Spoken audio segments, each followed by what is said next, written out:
This is the ancient Texan. It's Memorial Day,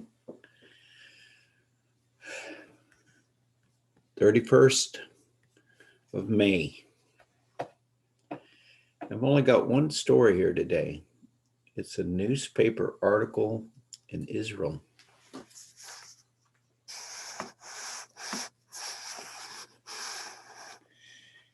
And it's in a paper called Haaretz, Haaretz, Haaretz, Hebrew. Pardon the fact that I don't know how to say it.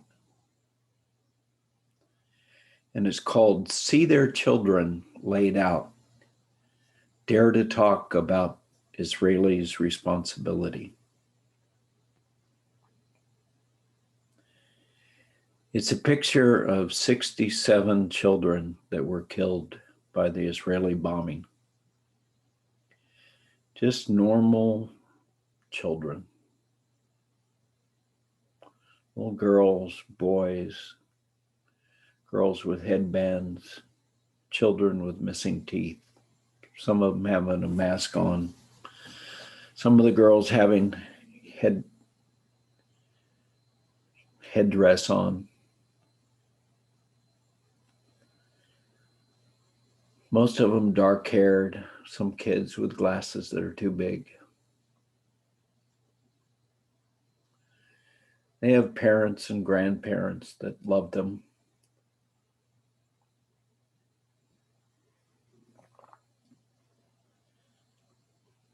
See their children laid out, dare to talk about Israelis' responsibility.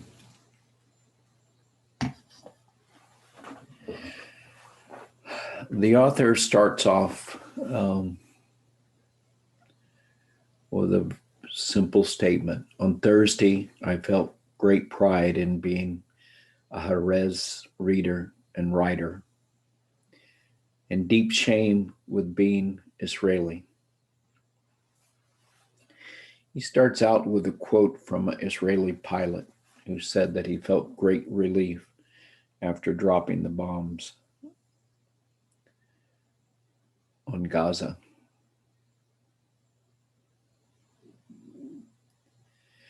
And he wondered what the pilot would feel, if he would feel any guilt after seeing the picture of all these children.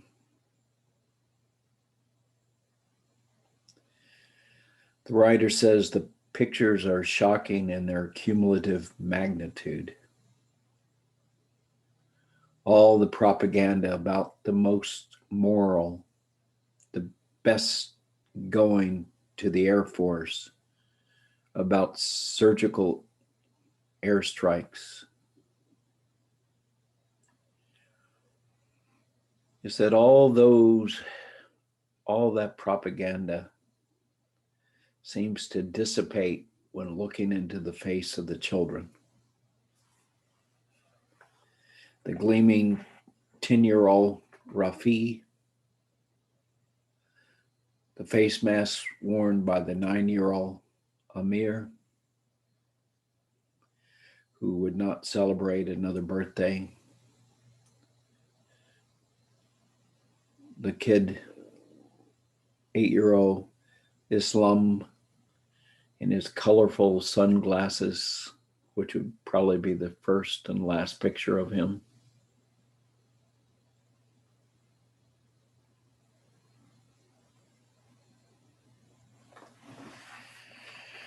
These photographs are more convincing than 1,000 hollow Israeli propaganda speeches about self-defense, about Hamas's guilt, and about how there is no alternative.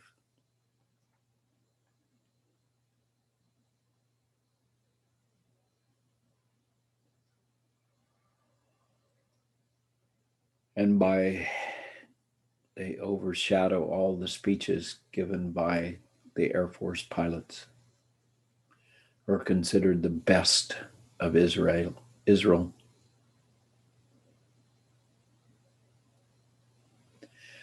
So he wondered what the response to this these pictures would be. And apparently, social media was flooded with responses. The writer says if anyone still doubted the extent of denial and psychological repression in which Israel society has been living,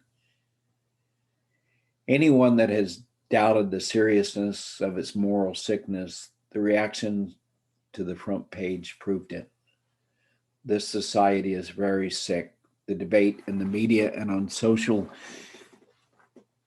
media erupted like brush fire. It was wild and instructive.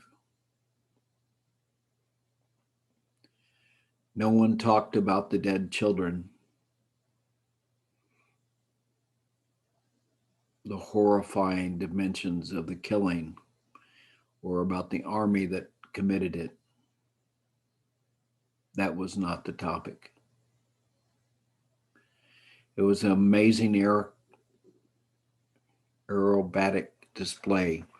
Israelis summed up everything they had and more to divert the truth, evade responsibility, and carry out with their usual self-congratulation.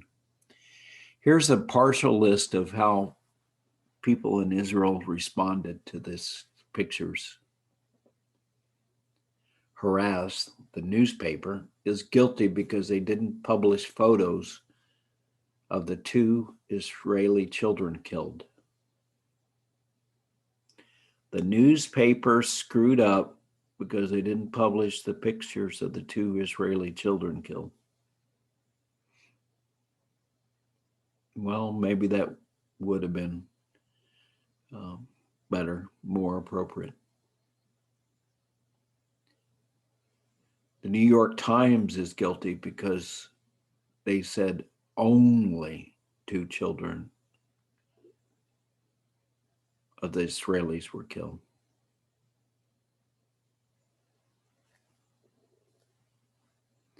Maybe that's half legitimate. Hamas is guilty because it uses the children as human shields. That'd be like saying there's terrorists in Philly, which is about the same size as Gaza,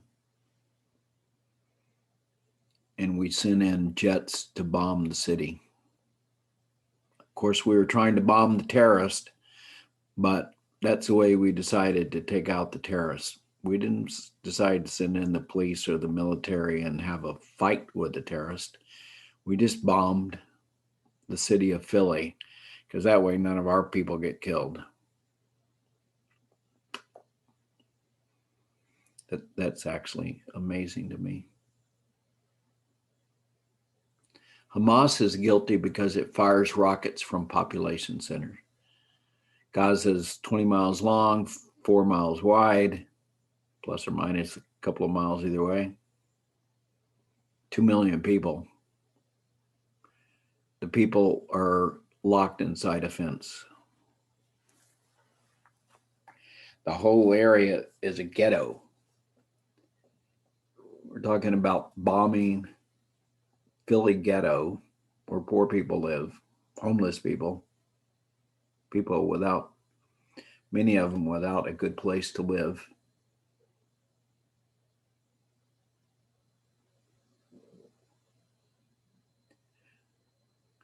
So Hamas is guilty because it fires rockets from population centers. Well, they live in Gaza, of course, it's a population center. And another response was the children weren't even killed. There are photos in which they're seen getting out of their funeral shrouds. That's like saying Trump won in Arizona and Philly and Michigan and Georgia, and all the Republican people who work in the booths are criminals and have joined conspiracy with the Democrats. It's kind of an insanity that we've got going on right now.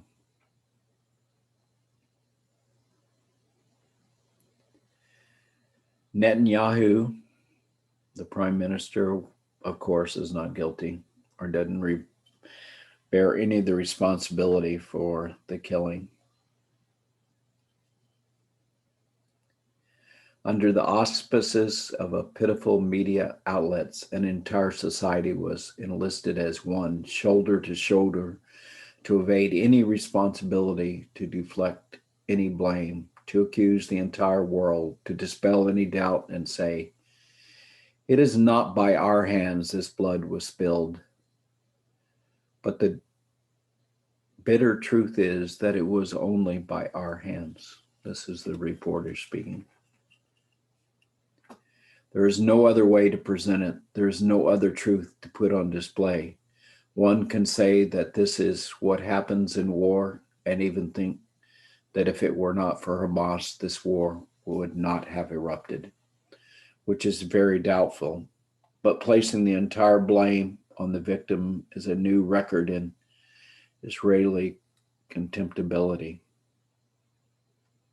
Not even a single word of regret, pain, an iota of responsibility, a hint of guilt, compassion for the families. Not Israel, never. The children died in airstrikes. The children are guilty. Just them. Absolutely only them. Wow. This bothers the hell out of me.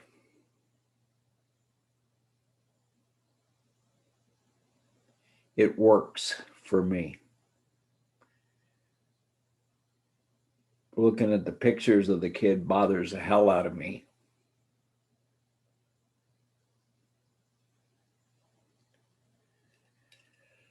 It looks like I may be a grandfather soon, and these are one of my kids. It would bother the hell out of me. Bothers the hell out of me not being my kids. Just knowing my government writes the $3 billion check to Israel that allows them to buy an air force that they use on people behind a fence that are unable to leave. And I'm not defending Hamas, but I think it would be stupid if the American government bombed Philly to kill terrorists there, even if they were terrorists, even if they were not justified by attacks on their mosque, even if they were complete scoundrels and they were terrorists in Philly. The U.S. military would never dare bomb the city of Philly, not unless it wanted a full out rebellion by Americans. Imagine Austin, Dallas, the U.S. Army coming in bombing Dallas. How do you think Texans would handle that? There were some terrorists in Dallas. Okay, you go in and take the terrorists out. You don't bomb the city. Anyway, I'm getting a little side the point. I think this is one of the most effective newspaper articles I've ever seen.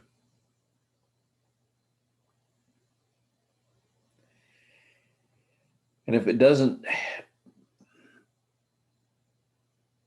carry any weight with you, I don't understand. I don't understand you. I don't understand how anyone can think this is okay. And I don't like the fact that Biden did not say a single word about any responsibility of Israel. He asked for a ceasefire, said bad things about Hamas. But Israel gets off scot-free. That's not okay. It's not okay with me.